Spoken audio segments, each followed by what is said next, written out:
Lokan dalam jajaran mangrove dan nipah.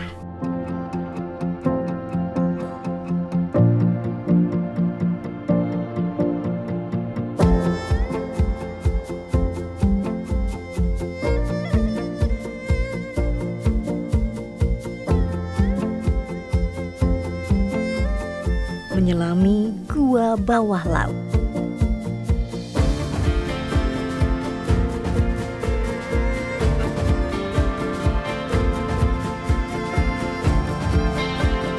Bersenda gurau bersama keramahan desa wisata.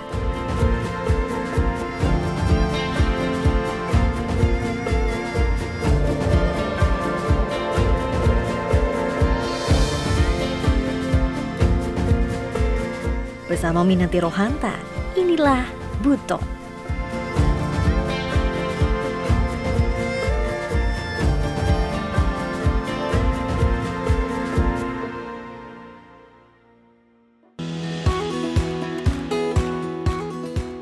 Kabupaten Buton, Sulawesi Tenggara tak hanya dikenal sebagai penghasil aspal saja. Daya tarik wisatanya pun tak kalah memukau. Dimulai dari sejarah. Pulau ini memiliki benteng keraton Buton dari masa Kesultanan terdahulu. Dari titik saya berada ini, travelers akan merasakan pesona matahari terbit yang menghangatkan. Serta dapat melihat pemandangan kota hingga selat pulau antara Buton dengan Muna. Dengan luas 23,3 hektar, inilah benteng terluas di dunia dan mendapatkan penghargaan di Indonesia ataupun di dunia pada tahun 2006.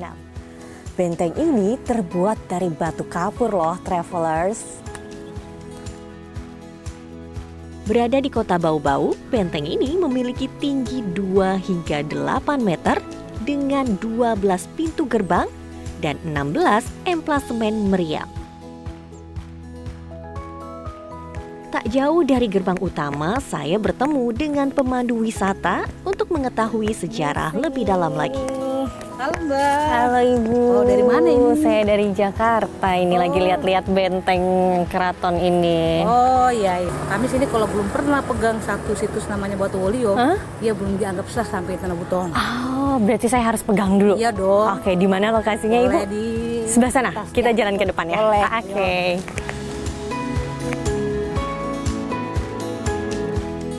Saya pun langsung diajak menuju Batu Walio atau Batu Yigandangi yang tak jauh dari gerbang utama. Silakan dipegang dulu. Iya, selamat datang Bu, saya ucapkan selamat datang di Pulau Buton Bu ya. Pulau Buton dulu, Pulau Buton ini ceritanya dia tuh seperti dia pulau yang tertutup sama lautan. Ini sama lautan. Ya. Dan yang muncul duluan itu kan tidak permukaan laut seperti ini, batu ini. Batu ini dipercaya sebagai batu yang muncul di permukaan laut. Iya. Tepat di belakang batu tersebut terdapat makam Raja Buton ke-6 yang menjadi sultan pertama Kesultanan Buton.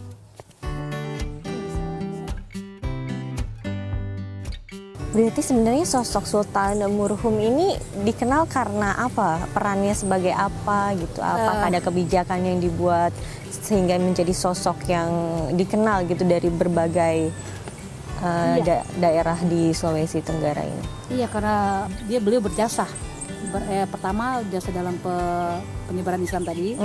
Kedua beliau yang kebanyakan mendamaikan pertikaian selalu yang beliau yang perdamaian lah ya, sosok perdamaian. Nah, bangunan yang masih tersisa sejak Kesultanan ini ialah Masjid Travelers. Masigi Ogena, berarti ini yang tadi Ibu bilang, Masigi Masjid Ogena besar, masjid besar. Masjid besar, ini sudah ada sejak Kesultanan dahulu, Bu? Iya, usia masjid dia untuk per tahun ini ya, dia sudah 311 tahun. 311 tahun, wow. Kalau kita lihat struktur bangunannya, ini sama dengan struktur mulai dari bangunan dari tiangnya, mulai dari jendelanya. Semua sama dengan jumlah struktur tubuh manusia. Oh, jumlahnya? Ya, benar. Apa aja tuh? Dari tiangnya sama-sama dengan jari, tulang, enggak, maksudnya tulangnya ya. Tulang ini tulang badan manusia 300 tulang manusia. Iya. Kalau jendelanya dia berjumlah 12. Karena mengikuti apa organ tubuh? Filosofnya 12 lubang yang ada pada diri manusia. Iya. Sama juga dengan jumlah pintu gerbang yang ada di benteng. Ah iya Iya. betul. Tadi saya sempat ke benteng. Iya, Itu ada 12 pintu. Iya, dia sama juga dengan yang tadi filosofi ini yang ada pada diri kita. Oke. Selain sejarah, Pulau Buton juga menyimpan keindahan alam seperti air terjun. Kami pun beranjak menuju desa Limbobungi. Petra, ini kan kita kayak di pinggir jalan mau Ya. masuk ke hutan, terus ada tulisannya air terjun Kogauna. Ini Ya. kita mau ke sini sekarang. Ya, kita mau ke sini. Di sini ada 15 air terjun sesuai dengan jarak. Tapi Kogauna ini masuk area zona hijau. Jadi bagus, aman buat orang yang berkunjung. Dari pinggir jalan menuju sana berapa Itu sekitar jaraknya? 5-6 menit saja. Untuk mencapai air terjun Kogauna, kami harus trekking sekitar 150 meter memasuki hutan. Kami pun melewati aliran air terjun. Namun saat ini debit air sangat kecil sehingga aliran sangat sedikit. Fokus utamanya Kogauna sana sekitar ada sekitar 80 meter atau 100 meter dari titik Itu sini. tingkat pertama atau tingkat kedua sebenarnya? Yang kedua. Kembali berjalan, saya ternyata harus melewati pipa dengan ukuran yang sangat besar nih travelers. Lokasi sumber mata air menuju ke Kota Bobau. Oh, buat ke kota Ya. malah. Ngambilnya dari sini. Tak lama kami pun sudah melihat aliran air terjun. Kogauna ini memiliki 7 tingkat air terjun. Kalau musim hujan itu semua Air. penuh air, ya, penuh full, dan air itu mengalir deras. Air terjun ini memiliki kolam yang cukup besar bagi wisatawan untuk berenang ataupun sekedar berendam. Kedalamannya mulai dari 1 meter hingga 3 meter. Sedangkan arus air tergantung terhadap debit air saat itu. Kemarau. Paling bagus di bulan apa, Bet? Kalau misalnya Ya, ini- wisatawan mau ke sini? Kalau Januari hujan keras, tapi belum aman karena masih Bahaya keras, ya, ya, jatuhnya ya. keras, dan airnya warna coklat. Nanti bulan-bulan April sampai bulan September bagus. Bagi wisatawan yang ingin ke lokasi ini, diharapkan untuk tetap menjaga keasrian dan kebersihan ya.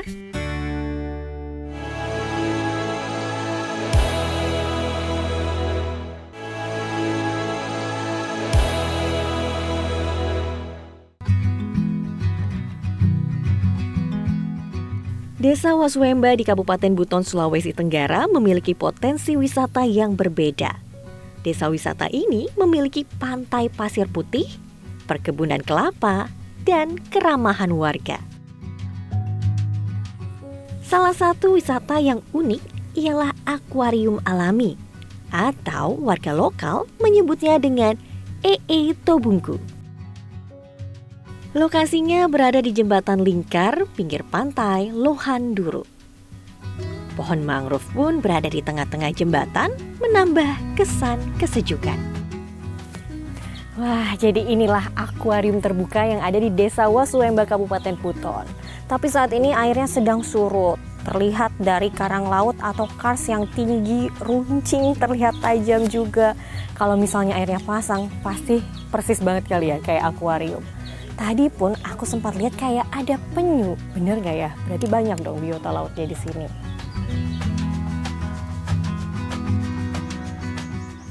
Wah, benar saja nih travelers. Ada penyu hijau loh di sini.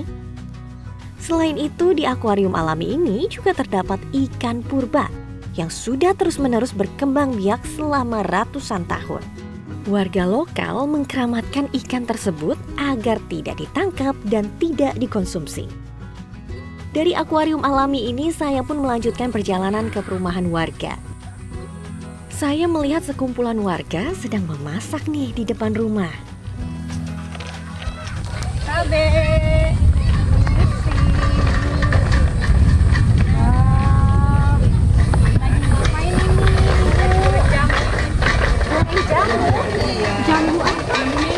Oh, jambu mete. Oh, ini kacang mete ya. Goreng. Oh, gorengnya seperti manual ya. Manual. Tidak pakai bumbu apa-apa. Tidak, langsung alami.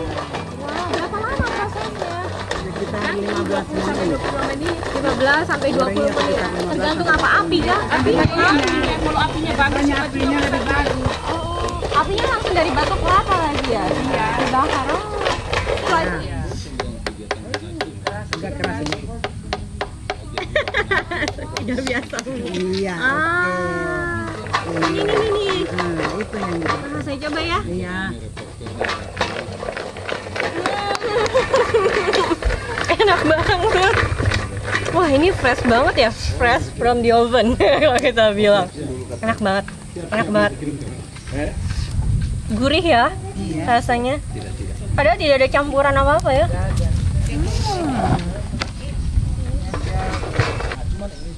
Ini dia nih.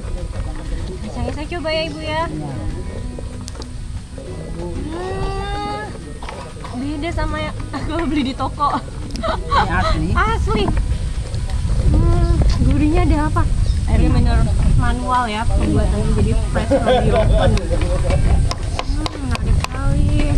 Jadi tidak pakai bumbu apa-apa ya, asli ya.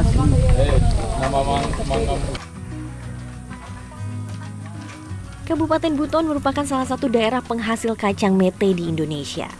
Maka cemilan mete ini memang jadi idola para wisatawan jika berkunjung ke Sulawesi Tenggara. Kembali berjalan di sekitaran desa Wasuwemba. Saya akan mengunjungi sebuah rumah dengan penenun songket yang sudah turun-temurun. Saya kan melihat perbedaannya di sini ya Bu, ini benangnya seperti mengkilap gitu warnanya. Itu oh, ini tapi benang baju. Bisa dicuci aman, tidak rusak. Aman, tidak akan rusak. Jangan Sikat. Oh, nah itu biasanya warna alami pakai apa Ibu? Pakai pohon atau pakai buah? Pohon nangka. mahoni. Mahoni. Ya, mahoni itu kan jadi coklat, ada yang coklat, ada yang merah. Ya. Kalau pohon nangka itu jadi warna apa Ibu? Kuning. Itu kuning. Ya, ada kuning. Bisa seperti ini ya warna kuningnya ya. Kuning yang ini pesanan orang ini. Ini semua yang digantung juga pesanan orang. Dari Ternate.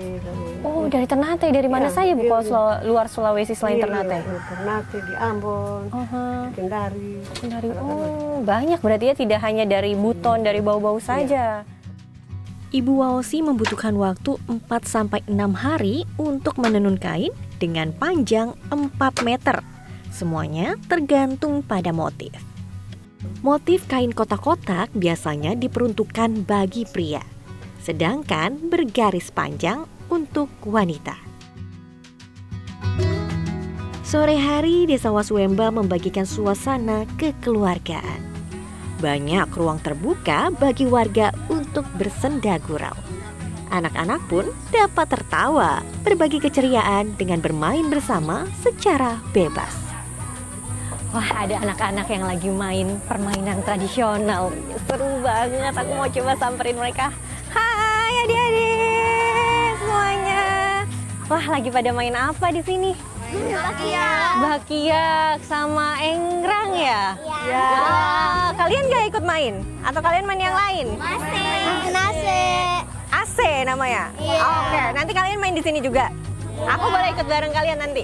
Boleh ya? Oke, sekarang kita lihat ini dulu ya.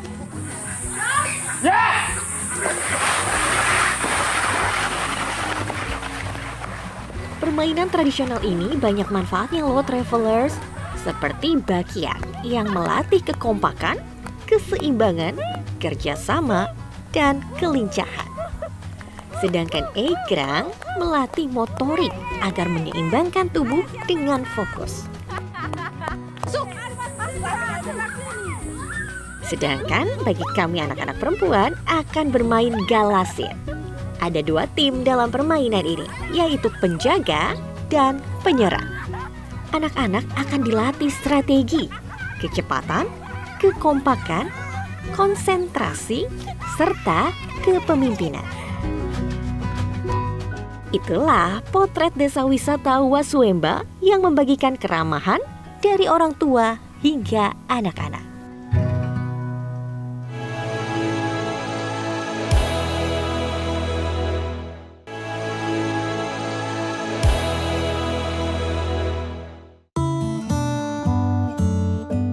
Amazonia, Indonesia. Muara sungai, kelokan demi kelokan dalam jajaran mangrove dan nipah. Inilah Muara Lakologu di Desa Limbo Bungi. Saya pun ingin mencoba menyusuri muara tersebut dengan menggunakan perahu nelayan setempat atau kapal ketinting. Penyusuran diawali dari dermaga kecil di bibir sungai. Muara ini cukup besar loh travelers, karena sebagai titik pertemuan dari 3 sungai, yaitu Kantalai, Liabuku, dan Lakalogo.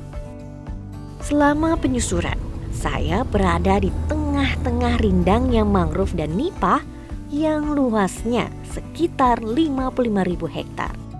Ini biasanya perjalanan dengan perahu ini berapa lama Pak untuk mengitari nipah-nipah ini semua?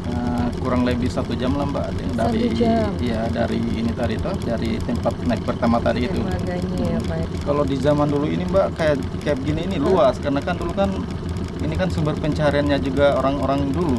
Atap nipah kan, Iya, tapi iya, pas iya. semenjak sudah banyak atap seng ini, sudah jarang orang pakai begini, sudah jarang yang datang petik inian, potong ini nipahnya, iya.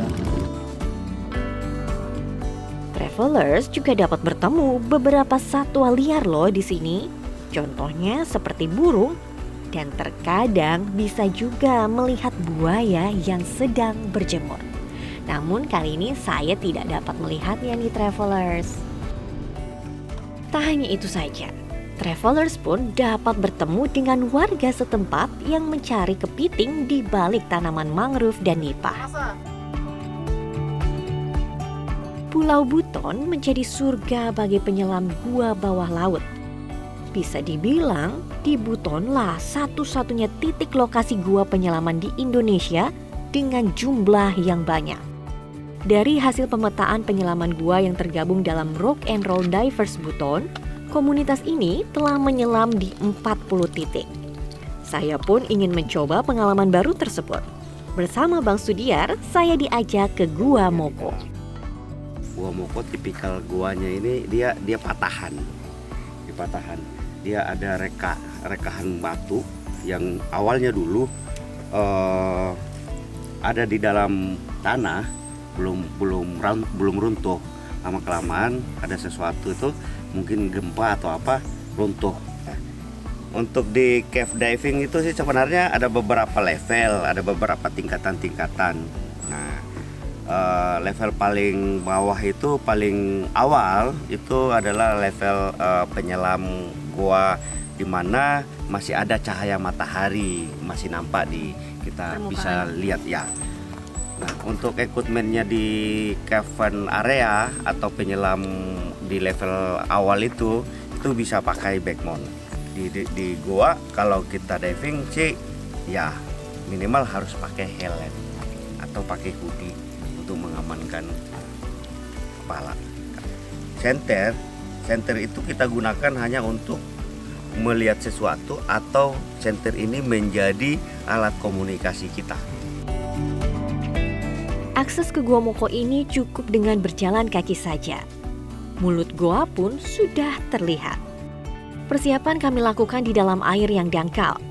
Beberapa alat yang harus diperhatikan ialah penggunaan penutup kepala dan membawa senter. Bang Diar pun mengikatkan tali sebagai penanda jalur penyelaman. Kita sekarang mau coba penyelaman. Gak boleh kicking terlalu banyak karena partikelnya gampang naik ya, debunya. Jadi airnya gampang keruh nanti. Yap. Oke, Mohon let's go. arahan dan bantuannya ya Bang Diar. Oke. Saya di depan ya. Floating dulu aja, floating dulu sampai tengah situ baru kita turun. Kan kabuk.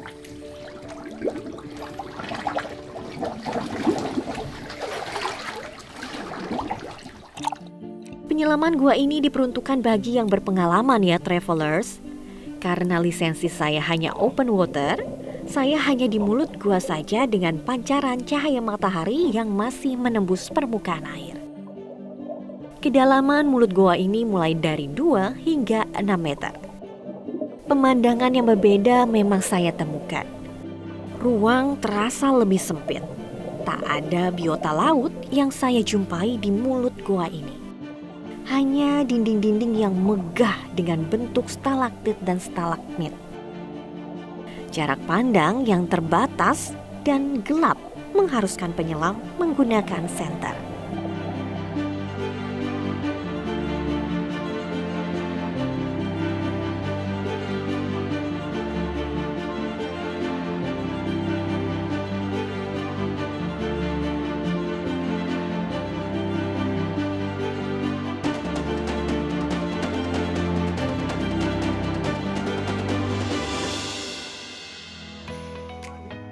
Selain untuk penyelaman, ternyata gua ini juga menjadi destinasi anak-anak warga setempat untuk sekedar berenang.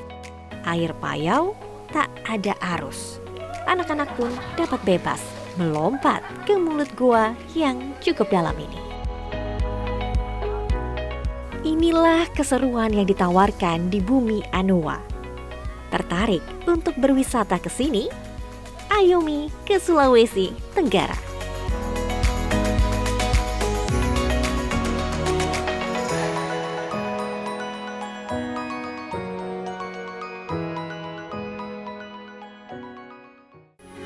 Metro TV. Jelajahi cara baru mendapatkan informasi. Download Metro TV Extend sekarang.